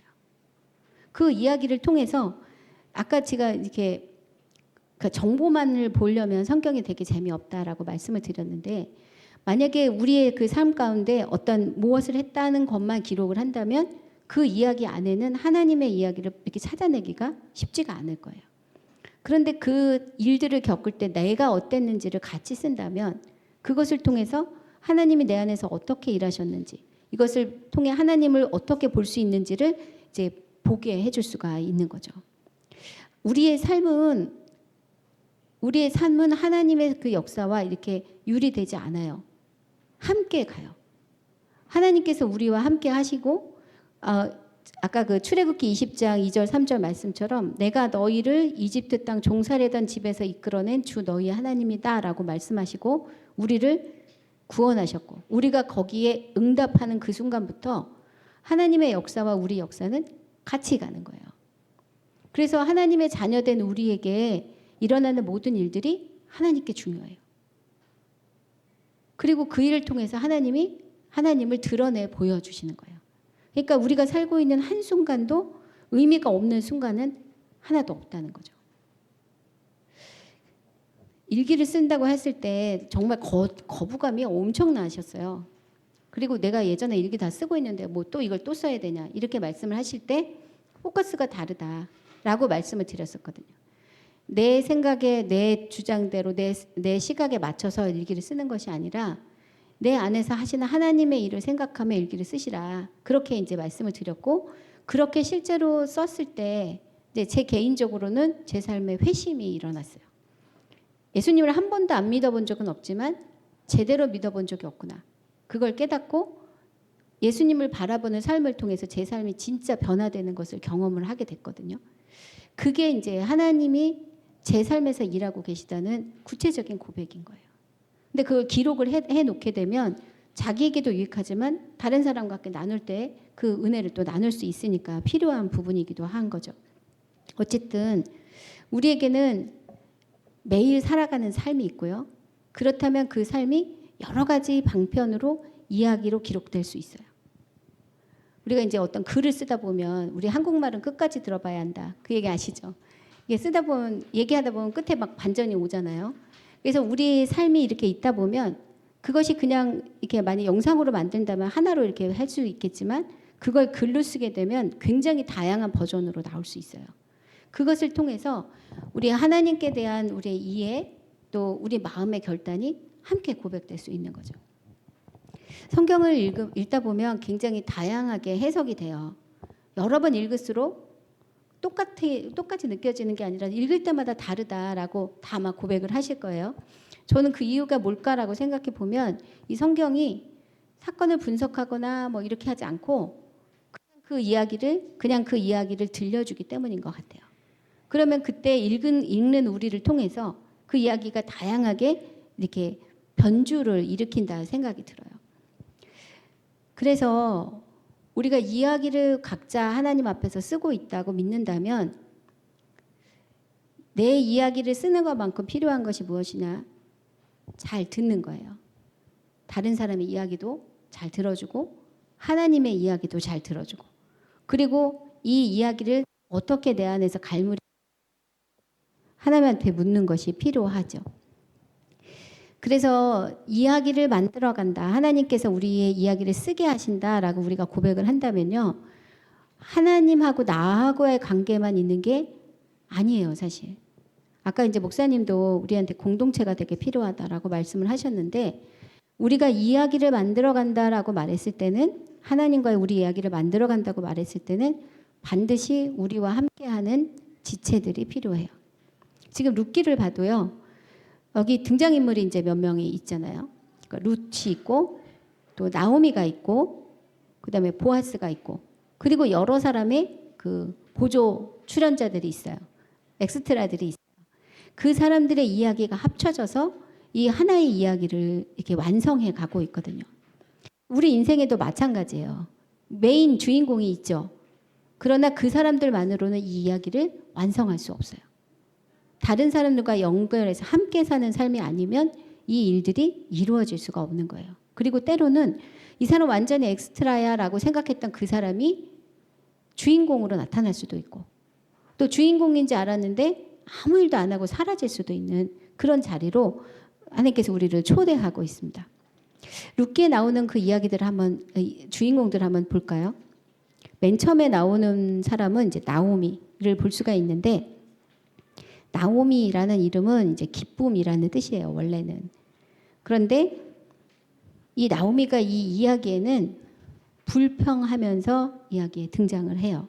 그런데 그가 했던 불평, 또 좌절, 그 슬픔들이 너무 이해가 가능해요. 이 여자는 이제 나름대로 엄청 부유하진 않았지만 더 이상 어려워지지 않기 위해 재산을 정리해서 모압으로 넘어갔죠. 기근을 만나서 이제 넘어간 거예요. 그런데 그곳에서 좀 식구들하고 잘 살아보려고 했는데 그 자기 집에 있는 모든 남자들이 죽임을 당해요. 그럼 이 당시에는 남자 위주의 그 생활이었기 때문에 남편이 없으면 아들이 없으면 생활이 불가능한 상황이에요. 세 남자는 죽고 이제 세 과부만 남았어요. 그리고 거기에 자기 소견에 오른 대로 사는 사람들이었는데다가 그 모압은 하나님도 모르는 동네였어요. 그러니 얼마나 힘들까라는 것들을 우리가 이렇게 마음에 이렇게 그냥 느껴질 수가 있겠죠. 사실 나오미의 믿음이 굉장히 좋았냐? 그건 또 아닌 것 같아요. 왜냐하면 이 경제적인 어려움이 오니까 이스라엘에서 자기가 이제 받았던 그 기업을 포기하고 팔고 그 모압으로 넘어갔단 말이에요. 그리고 이제 오르바와 룻이 따라오지 말라고 막 얘기할 때 그 내용을 보면 이방의 종교에 대해서 이렇게 먼저 이렇게 마음이 씩 간 것 같이 보여요. 너 신을 따라라 이렇게 얘기를 하는 걸 보면. 그런데 이제 나오미에게는 그 며느리들에 대한 극률한 마음은 있었던 것 같아요. 자기가 자기 집을 떠나서 모압에 가서 살아보니 거기서는 이제 나그네잖아요. 거류민이에요. 그러니 너무 힘들었어 라는 생각이 분명히 있었고, 자기를 따라서 이 나오미의 고향으로 간다고 하면 오르바와 룻도 그곳에서 이 이방인과 거류민 객이 된다는 것을 지금 나오미는 마음 아파해요. 그래서 날 쫓아오지 마라 이렇게 얘기를 하는 것을 보게 되죠. 그래서 결국 오르바는 자기 땅에 남고 룻만 나오미랑 함께 오게 돼요. 여기까지는 나오미가 꾹꾹 자기의 마음을 잘 참고 어른스럽게 이제 행동하려고 애를 썼는데, 고향 땅에 가서 자기를 알아보는 사람들이 나오미가 왔어, 나오미가 왔어, 어떻게 왔어, 막 이렇게 얘기를 하는 걸 보고 사실은 이제 눈물이 확 터졌어요. 그래서 얘기한 게 1장 20절, 21절 말씀입니다. 나오미가 그들에게 이르되 나를 나오미라 부르지 말고 나를 마라라 부르라. 이는 전능자가 나를 심히 괴롭게 하셨음이니라. 내가 풍족하게 나갔더니 여호와께서 내게 비어 돌아오게 하셨느니라. 여호와께서 나를 징벌하셨고 전능자가 나를 괴롭게 하셨거늘 너희가 어찌 나를 나오미라 부르냐 하니라. 지가 떠나놓고 하나님께 지금 이렇게 화를 내잖아요. 그런데 사실 이런 불평이요 성경에 자주 등장합니다. 시편에 많이 나와요.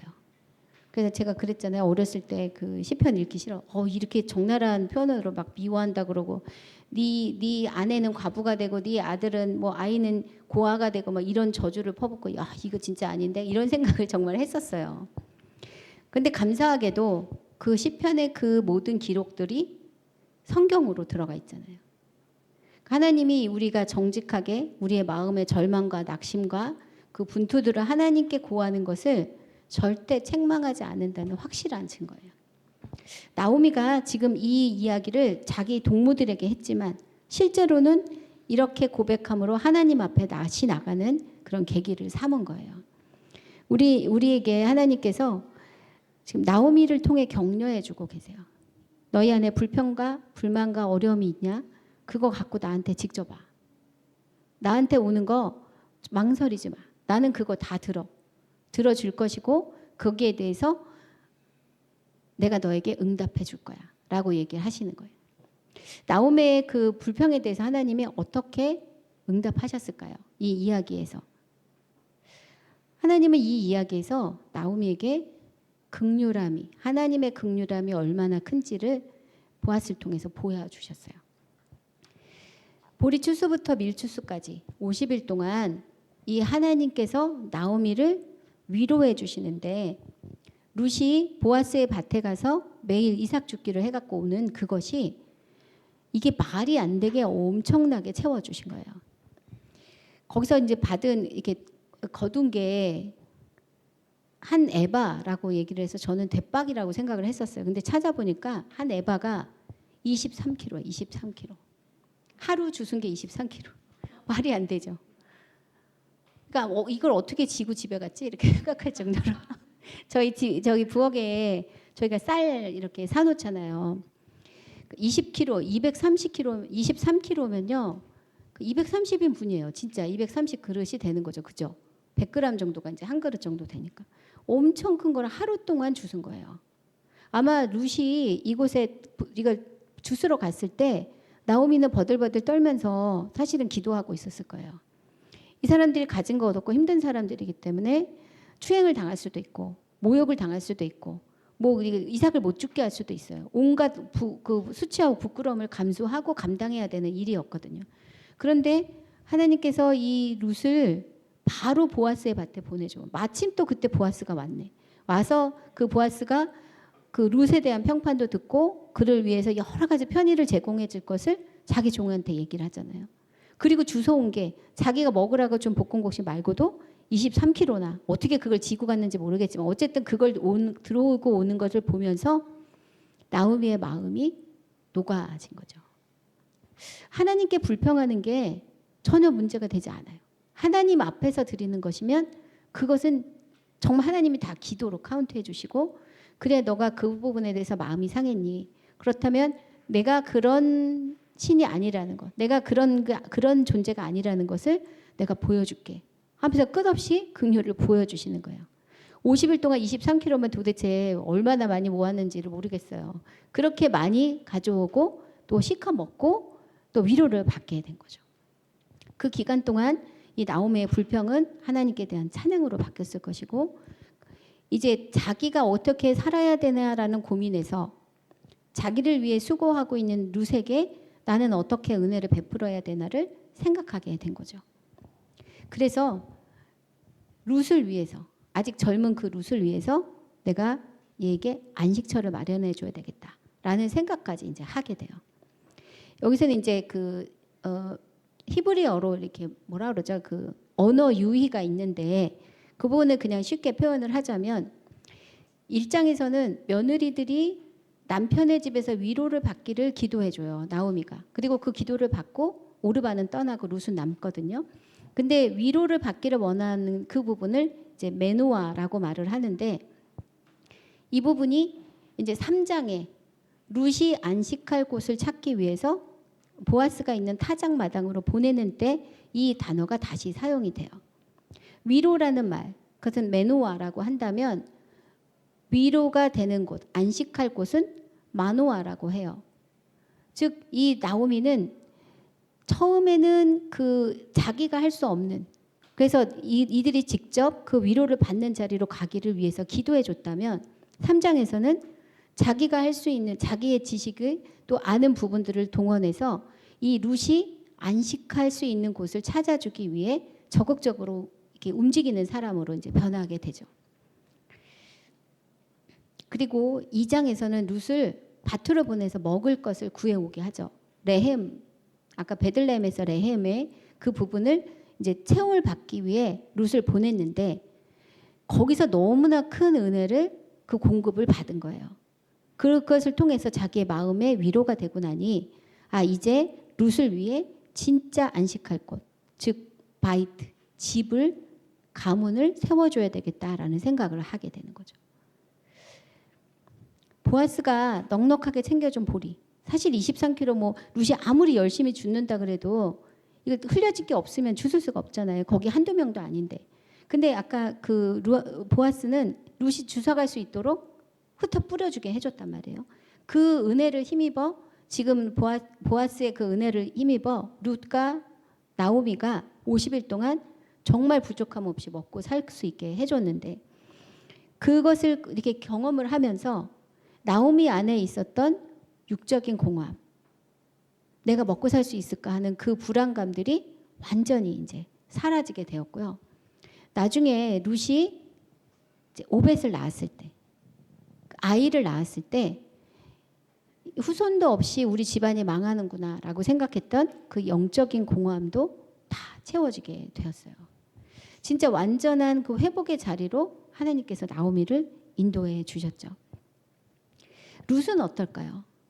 이 나오미는 불평함으로써 이야기 안에 들어와서 하나님의 공급함을 경험하고 찬양으로 그 삶을 마쳤다면 룻은 자기가 원하는 것을 요구하는 것으로 이 이야기에 등장하게 돼요. 첫 번째 요구는 뭐였냐면 내가 어머님 쫓아가서 어머니의 하나님, 어머니 나라로 가겠다고 요구한 거예요. 룻기 1장 16절 17절 룻이 이르되 내게 어머니를 떠나며 어머니를 따르지 말고 돌아가라 강권하지 마소서. 어머니께서 가시는 곳에 나도 가고 어머니께서 머무시는 곳에 나도 머물겠나이다. 어머니의 백성이 나의 백성이 되고 어머니의 하나님이 나의 하나님이 되시리니 어머니께서 죽으시는 곳에서 나도 죽어 거기 묻힐 것이라. 만일 내가 죽는 일 외에 어머니를 떠나면 여호와께서 내게 벌을 내리시고 더 내리시기를 원하나이다 하는지라. 이게 첫 번째 룻의 요구였어요. 그리고 이 요구는 받아들여졌죠. 그래서 이제 나오미가 룻을 데리고 베들레헴으로 이제 가게 됩니다. 그리고 또 하나 룻이 요구한 것은 보아스에게 요구한 거예요. 3장 8절부터 9절 말씀인데요. 밤중에 그가 놀라 몸을 돌이켜 본즉 한 여인이 자기 발치에 누워 있는지라. 이르되 내가 누구냐 하니 대답하되 나는 당신의 여종 룻이오니 당신의 옷자락을 펴 당신의 여종을 덮으소서. 이는 당신이 기업을 물을 자가 됨이니이다 하니.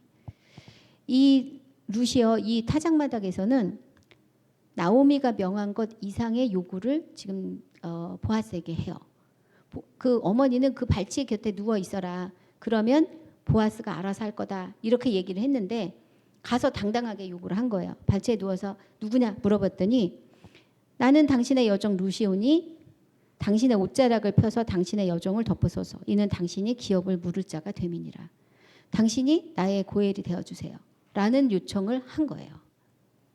그러니까 어찌 보면 이 두 가지 요청, 내가 어머니 집에 쫓아갈래요 하는 것과 당신이 나의 고엘이 되어주세요 라는 그 요구는 둘 다 당돌한 요구일 수도 있어요.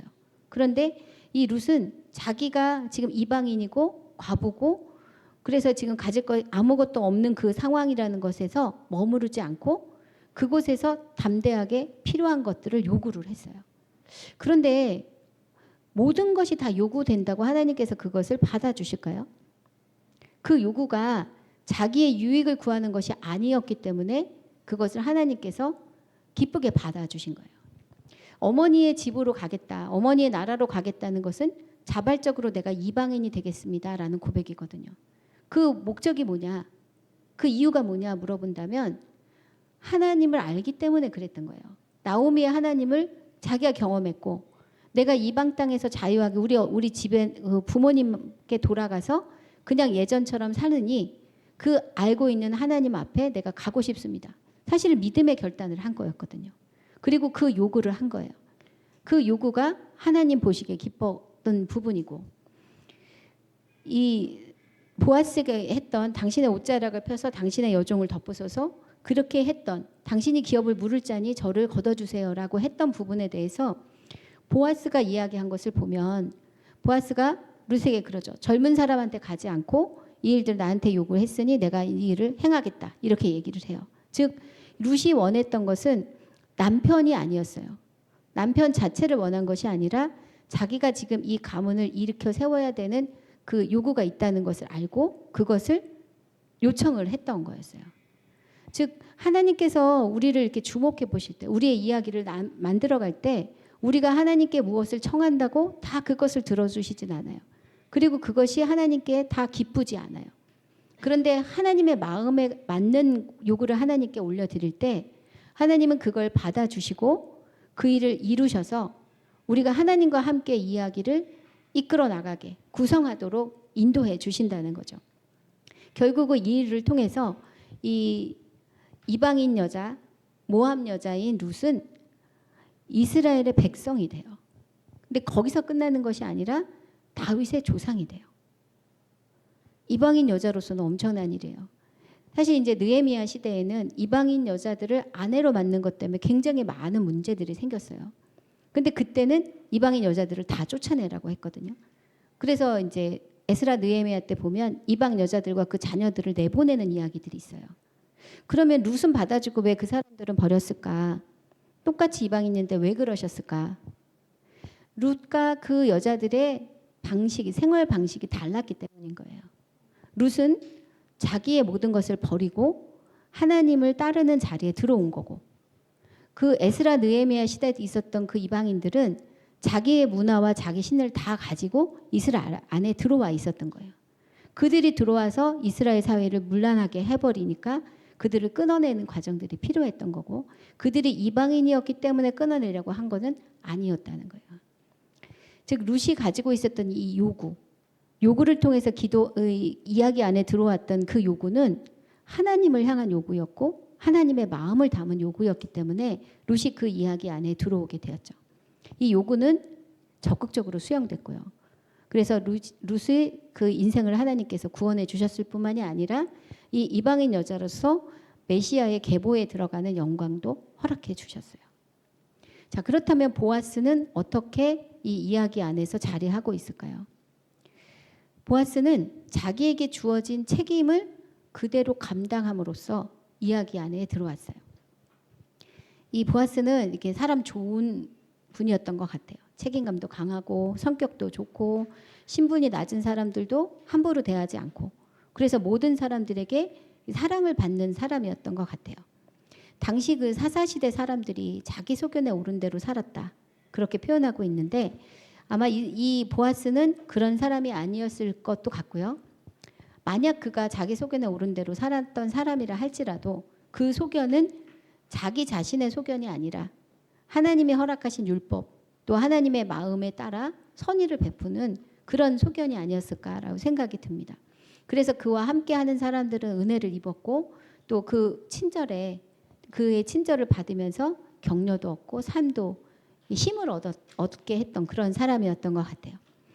보아스에 대한 이야기는 이제 룻기 2장에 보면 좀 길지만 제가 읽을게요. 마침 보아스가 베들레헴에서부터 와서 베는 자들에게 이르되 여호와께서 너희와 함께 하시기를 원하노라 하니 그들이 대답하되 여호와께서 당신에게 복 주시기를 원하나이다.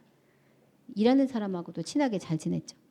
보아스가 그에게 대답하여 이르되 내 남편이 죽은 후에 내가 시어머니에게 행한 모든 것과 내 부모와 고국을 떠나 전에 알지 못하던 백성에게로 온 일이 내게 분명히 알려졌느니라. 여호와께서 내가 행한 일에 보답하시기를 원하며 이스라엘의 하나님 여호와께서 그의 날개 아래에 보호를 받으러 온 내게 온전한 상 주시기를 원하노라 하는지라. 룻이 이르되 내 주여 내가 당신께 은혜 입기를 원하나이다.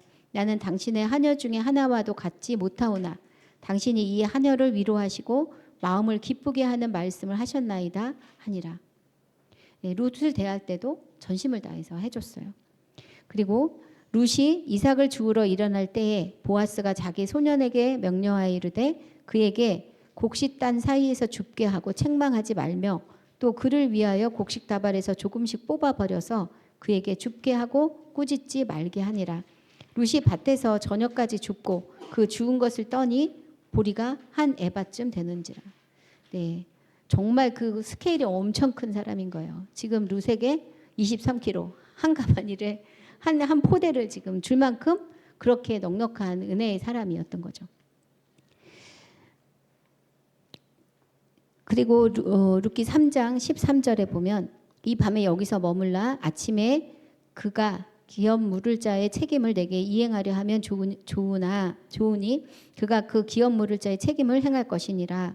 만일 그가 기업 물을 자의 책임을 내게 이행하기를 기뻐하지 아니하면 여호와께서 살아계심을 두고 맹세하노니 내가 기업 물을 자의 책임을 내게 이행하리라. 아침까지 누워 있을지니라 하는지라.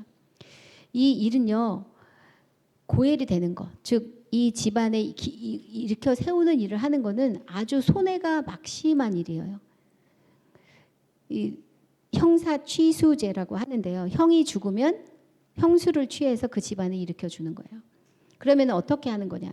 결혼을 해서 첫 아이를 낳으면 그 첫 아이, 그 아들이 형의 아이가 돼요. 그러면 이 형의 아이가 되는 내 아들이 형의 모든 재산을 상속받는 거예요. 그럼 나는 그냥 둘째 아들이야. 둘째 아들은 포션이 없어요. 거의 모든 재산을 내가 낳은 큰 아들이 이 재산을 다 이어받아서 그 형의 이름으로 그것들을 이어가게 돼요. 그럼 둘째, 셋째, 넷째 이렇게 낳은 아이는 내 아이가 되는데 그 내 아이는 이 은혜를 이 재산의 그것을 누리지 못해. 나는 그냥 둘째야. 근데 나는 이 큰 아이를 낳아서 형의 재물을 다 받는 이 아이를 위해서 평생 얘를 키워야 되는 거예요. 그런데 모든 유익은 큰 형이 갖는 거야. 이게 골치 아프죠. 근데 이거 안 하면 아까 신벗는 자, 우리 그 보아스에 나오는 신벗는 자는 책임을 다하지 못한 나쁜 놈 이렇게 욕을 먹는 거예요. 그래서 유다의 아들 중에 그 오난이라는 둘째 아들이 그거 하기 싫어서 형수랑 결혼했지만 사정을 안 해서 결국은 그 죽게 되잖아요. 근데 사람들이 다 아는 거예요. 그 오난이 두 가지 마음에 손해보기도 싫고 그렇다고 사회적으로 욕먹기도 싫고 그래서 중간에 어중되다가 결국은 죽게 됐는데 지금 보아스가 그 일을 하겠다고 나선 거예요. 그런데 이제 이 서열이 있잖아. 그래서 나보다 더 높은, 더 가까운 사람이 있으니 그에게 먼저 물어보는 게 우선이야. 그 사람이 하겠다면 그 사람에게 넘겨주고 그렇지 않다면 내가 해줄게. 라고 보아스가 약속을 한 거죠. 이것은 진짜 전 인생을 걸고 계속 희생해야 되는 일이에요. 예전에 우리나라도 그 형님들이 온 가족들을 부양하느라고 엄청 애를 쓰셨잖아요. 그러니까 이게 지금 4,000년 전의 얘기니 이 사람들에게는 그게 더 간절하게 중요한 일이었겠죠. 그러나 어쨌든 그 의무의 무게는 엄청난 일이었다는 거예요. 그런데 보아스는 그 일을 하겠다고 나섰고 그 일들을 잘 감당했어요. 그동안 보아스는 자기가 친척으로서 나오미와 룻을 위해서 레헴의 문제, 즉 먹고 사는 문제들을 해결해 주려고 최선을 다했어요. 그런데 이 먹고 사는 문제만을 해결해서 이 집안이 일어날 수는 없어요. 여자 둘만 남았고 그 집은 이제 끝나게 됐으니까. 그러니 이제는 집안을 일으켜줘야 되는, 즉 바이트의 문제를 감당해줘야 되는데 그 일을 룻이 요청을 했을 때 보아스가 거절하지 않았다는 거예요. 지금까지 했던 것보다 훨씬 더 큰 의무를 감당해야 되는 일들을 기꺼이 받아줬고 그 일을 평생을 거쳐서 하게 됐어요. 이런 사람이 이제 보아스였고요. 그리고 이 사람 보아스를 통해서 룻이 자기를 보호하는 하나님의 은혜를 경험하게 돼요. 그 룻기 2장 12절에 보면 보아스가 지금 룻에게 축복하는 이야기입니다. 여호와께서 내가 행한 일에 보답하시기를 원하며 이스라엘의 하나님 여호와께서 그의 날개 아래에 보호를 받으러 온 내게 온전한 상 주시기를 원하노라. 여기서 말하는 그의 날개, 요 부분이 있잖아요. 요 단어와 3장의 9절 이르되 내가 누구냐 하니 대답하되 나는 당신의 여종 룻이오니 당신의 옷자락을 펴 당신의 여종을 덮으소서. 이는 당신이 기업을 물을 자가 됨이니이다 하니 여기서의 그 옷자락 요 단어가 같은 말이에요. 하나님의 날개 그리고 보아스의 옷자락 이게 같은 말인 거예요. 결국 보아스는 하나님께서 룻을 이렇게 보호해 주시기를 그 날개로 덮어 주시기를 원합니다라고 기도해 줬는데 그 일을 스스로 자기가 감당하는 사람이 되었어요.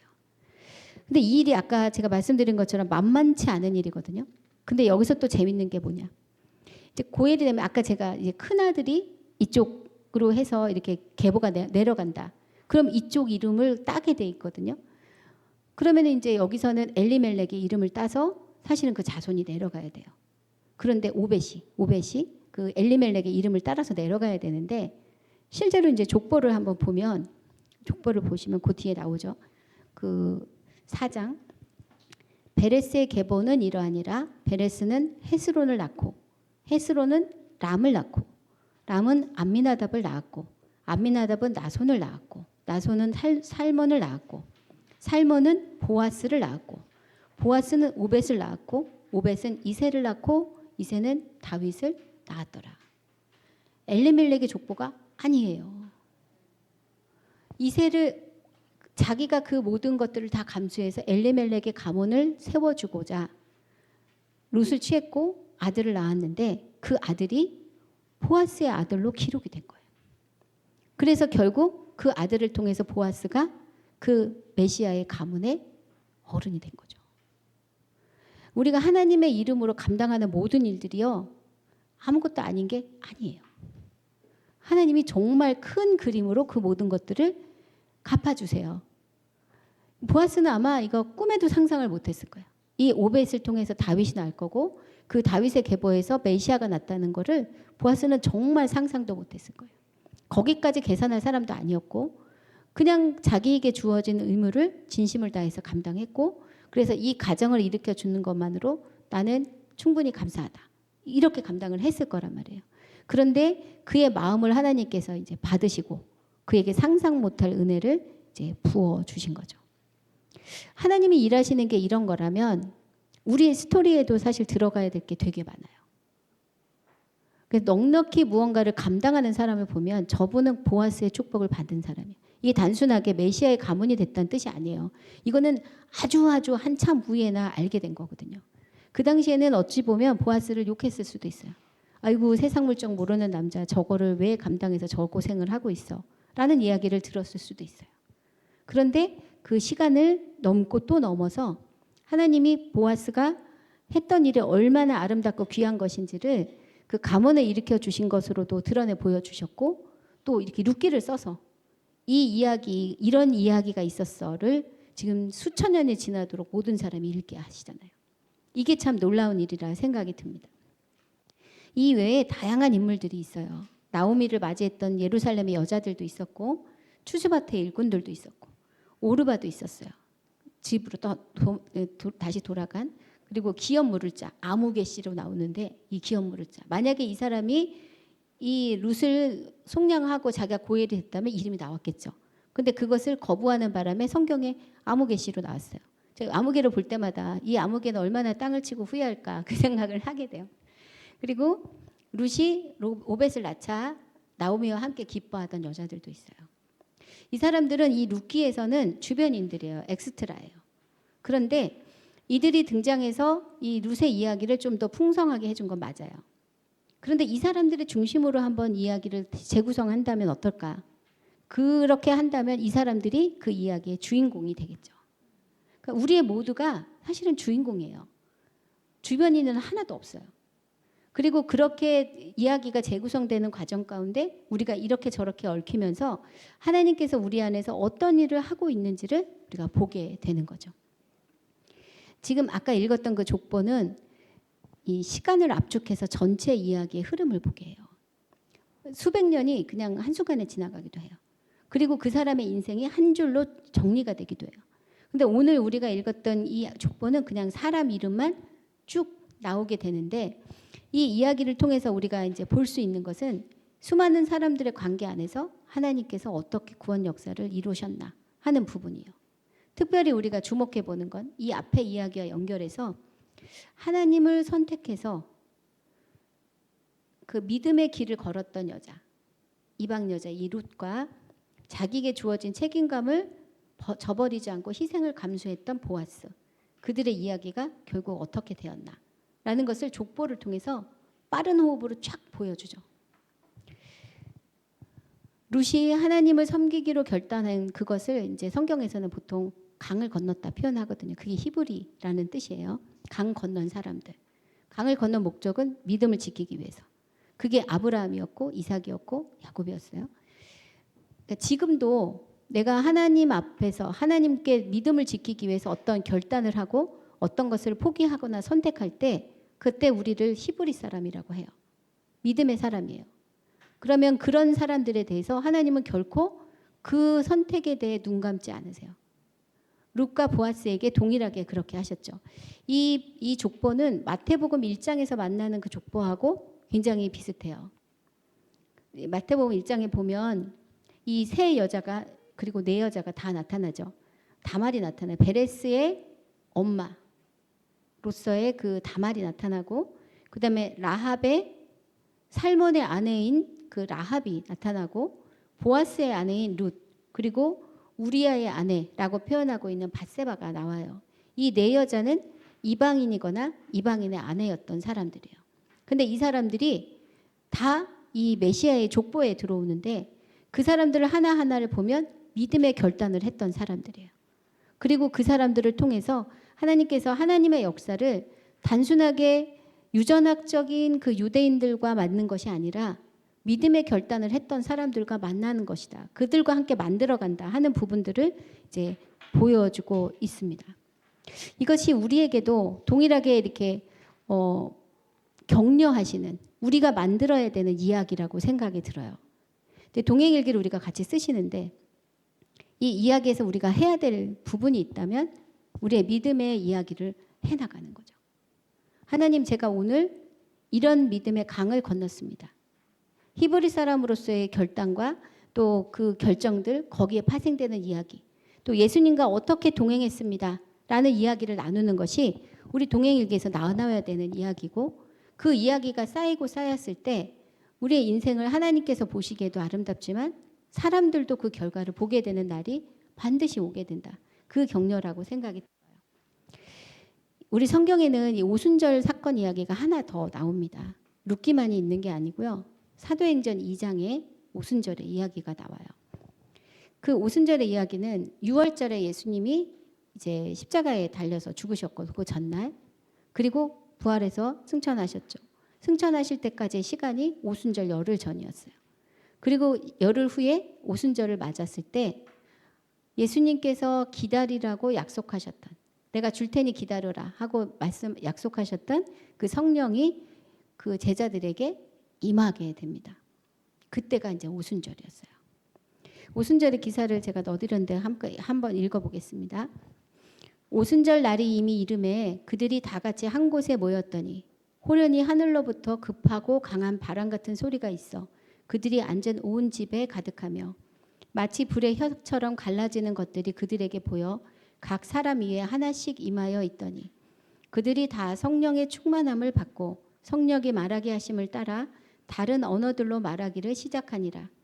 그때의 경건한 유대인들이 천하 각국으로부터 와서 예루살렘에 머물러 있더니 이 소리가 나매 큰 무리가 모여 각각 자기의 방언으로 제자들이 말하는 것을 듣고 소동하여 다 놀라 신기하게 여겨 이르되 보라 이 말하는 사람들이 다 갈릴리 사람이 아니냐 우리가 우리 각 사람이 난 곳 방언으로 듣게 되는 것이 어찌 됨이냐 우리는 바데인과 메데인과 엘람인과 또 메소보다미아 유다와 갑바도기아 본도와 아시아 부르기아와 밤빌리아 애국과 및 구레네에 가까운 리비아 여러 지방에 사는 사람들과 로마로부터 온 나그네 곧 유대인과 유대교에 들어온 사람들과 그레데인과 아라비아인들이라 우리가 다 우리의 각 언어로 하나님의 큰 일을 말함을 듣는도다 하고 다 놀라 당황하여 서로 이르되 이 어찌 된 일이냐 하며 성령이 임하였을 때 드러난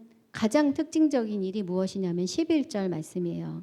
우리가 다 우리의 각 언어로 하나님의 큰 일을 말함을 듣는도다. 하나님이 행하셨던 일들을 우리가 알아들을 수 있는 말로 듣는 것. 이게 한국말로 듣는다라는 의미일 수도 있고요. 그리고 여러분이 알아들을 수 있는 그 표현으로 받아들여진다는 뜻인 거예요. 하나님의 이야기가 만약에 한 가지 표현으로만 주어진다면 어떤 사람은 이해하고 어떤 사람은 이해할 수 없겠죠. 그래 성령이 우리 안에 오셨을 때 행하시는 일이 가장 특징적인 것이 무엇인가 하면 그리스도께서 하신 일들을 우리가 알아들을 수 있는 말로 우리에게 전해주신다는 거예요. 그리고 우리에게 그 사명을 동일하게 맡겨주셨어요. 우리가 성령이 충만한 사람이라면 우리 안에 역사하신 그리스도의 일을 우리도 그들이 알아들을 수 있는 말로 전할 수 있는 능력이 우리 안에 있다는 거예요. 복음을 해석하는 능력, 복음을 제대로 전달하는 능력을 이미 하나님께서 우리 안에 주셨어요. 만약 여러분이 내가 성령을 받은 사람이 분명하다라고 믿는다면 그리고 다 아시겠지만 방언하거나 그래서가 아니라 내가 예수 그리스도를 진심으로 믿는 사람이 되었다는 말은 이미 성령이 우리 안에 오셨다는 뜻입니다. 우리가 해야 되는 일은 우리가 지금 받은 그 은혜를 그리고 하나님께서 하신 일들 내가 이해하는 그 말을 듣는 사람이 알아들을 수 있도록 해석하는 일을 우리가 계속 해야 되는 거예요. 그런 사람들이 모인 것을 뭐라고 얘기를 하냐면 교회라고 합니다. 교회는 끊임없이 우리 안에서 하나님께서 어떤 큰 일을 하셨는지를 각자가 알아들을 수 있는 말로 전하는 사람들이에요. 여러분 일기를 보시면 너무 재밌지 않아요? 똑같은 말씀을 들었는데 그 말씀에 대한 피드백이 다 달라요. 그 말씀을 자기에게 적용하는 게 다르고 그 말씀으로 살아낸 일주일이 다릅니다. 그게 여러분이 성령 충만한 거예요. 그 일들을 계속하도록 우리에게 77절에 대해서 알려주신 거고요. 그리고 그것을 통해 서로가 서로에게 힘이 되라고 이야기를 해주고 계신다는 거죠. 우리가 공동체로 모였을 때 반드시 필요한 게 무엇이냐 묻는다면 이야기를 서로 나누는 거예요. 일주일에 한 번이면 모자라요, 사실. 일주일에 1시간 모자라요. 그래서 우리가 여러 가지 네트워킹을 가지며 우리가 경험한 하나님, 우리 안에서 이야기를 만들고 계신 하나님을 이제 나누시는 거고 일주일에 한 번 대표로 이 자리에 서신 분이 그동안 있었던 긴 호흡으로 하나님의 하시는 일들을 나눠주시는 거잖아요. 우리 교회 이름이 예수동행교회. 예수님과 동행하는 사람들. 부담 100배예요, 진짜. 그래서 다른 분들이 보시면 우리 교회 성도들이 예수님과 정말 너무 친해서 엄청난 그 교제를 나누며 살고 있다고 믿으세요. 저도 믿지만 사실 우리는 평범한 사람들이에요. 그죠? 우리 안에 무슨 비범함이 있겠어요. 그런데 평범한 사람들 가운데 비범한 은혜를 누리고 있다. 이 고백이 바로 예수님과 동행하는 사람들이라고 저는 믿거든요. 그럼 우리가 지금 누리고 있는 비범함은 어떻게 드러나게 될까요? 저는 안 돼요. 이 얘기는 하지 마세요. 이미 우리 안에는 성령이 임하셨어요. 성령이 임하시면 우리가 받은 은혜를 아는 언어로, 다른 사람이 아는 언어로 표현할 수 있는 능력이 이미 주어졌다는 뜻이에요. 나는 못해요가 아니라 어떻게 해야 되는지를 고민하셔야 돼요. 여러분에게 주어진 툴을 잘 사용해 보세요. 매일매일 하나님과 동행하시고, 하나님, 저는 너무 평범한 사람입니다. 그러나 주님께서 내 안에 오셔서 지금 은혜를 부어주고 계신다는데 그 은혜를 제가 그것을 표현할 수 있게 해주세요. 알아볼 수 있게 해주세요. 그리고 그것을 함께 나누며 은혜를 서로 나눌 수 있게 해주세요. 일주일 동안을 돌아보고 우리 안에서 하나님께서 하신 그 감사의 제목들을 구체적으로 기억하고 나눌 수 있는 그 은혜도 하나님 주세요. 부지런함도 주님 주세요. 그리고 한 주에 한 번씩 우리 동행 나눔 하시는 분의 그 이야기를 들으며 하나님께서 저분 인생에 이렇게 멋진 일을 하셨구나. 이제 다음에 나에게 하나님께서 그걸 나누라고 하시면 하나님, 저는 무엇을 나누면 좋겠습니까? 물어보시고 신발 던지는데 힘쓰지 마시고 야, 흰발 던지는 것보다 이걸 준비하는 게 훨씬 더 빠르실 것 같아요. 네, 아무튼 우리 교회를 그러니까 예수 동행 교회로 불러주신 게 굉장히 감사하다. 저 이거 준비하면서 그 생각을 했어요. 우리는 평범한 사람이나 우리 안에 계신 하나님은 비범하신 분이고, 그리고 우리가 그 일을 살도록 이미 충분하게 힘을 주셨다, 능력을 주셨다 약속해 주신 게 너무 감사합니다. 77절 룻기를 읽을 때마다 이것을 기억할 수 있으면 좋겠습니다. 하나님께서 이미 우리와 맺은 관계를 기뻐하고, 그리고 매일을 살아가면서 그 이야기를 써나가며 하나님께 그 부르심에 감사하고 찬양하는, 그리고 우리의 이름답게 예수 동행 교회답게 매일 예수님과 동행하는 사람으로 사는 그 흔적을 열심히 남기시기를, 그리고 그것이 우리의 기쁨이 되기를 주님의 이름으로 축복합니다. 네, 기도하겠습니다. 아버지 하나님, 감사합니다. 77절 그 아름다운 룻기의 이야기를 통해 우리의 이야기를 주님 앞에 또한 지체들과 함께 나누도록 격려해 주셔서 참으로 감사합니다. 이미 받은 은혜가 너무 많습니다. 주님, 하나님께서 우리가 알아들을 수 있는 말로 우리에게 예수 그리스도를 전해 주셨던 것처럼 하나님, 저희도 우리의 삶을 통해 우리의 이야기를 듣는 이들이 알아들을 수 있도록 예수 그리스도의 아름다운 이야기를 전하게 주님 인도해 주시고 공동체와 함께 인도하여 주옵소서. 감사드리며 예수님의 이름으로 기도합니다. 아멘.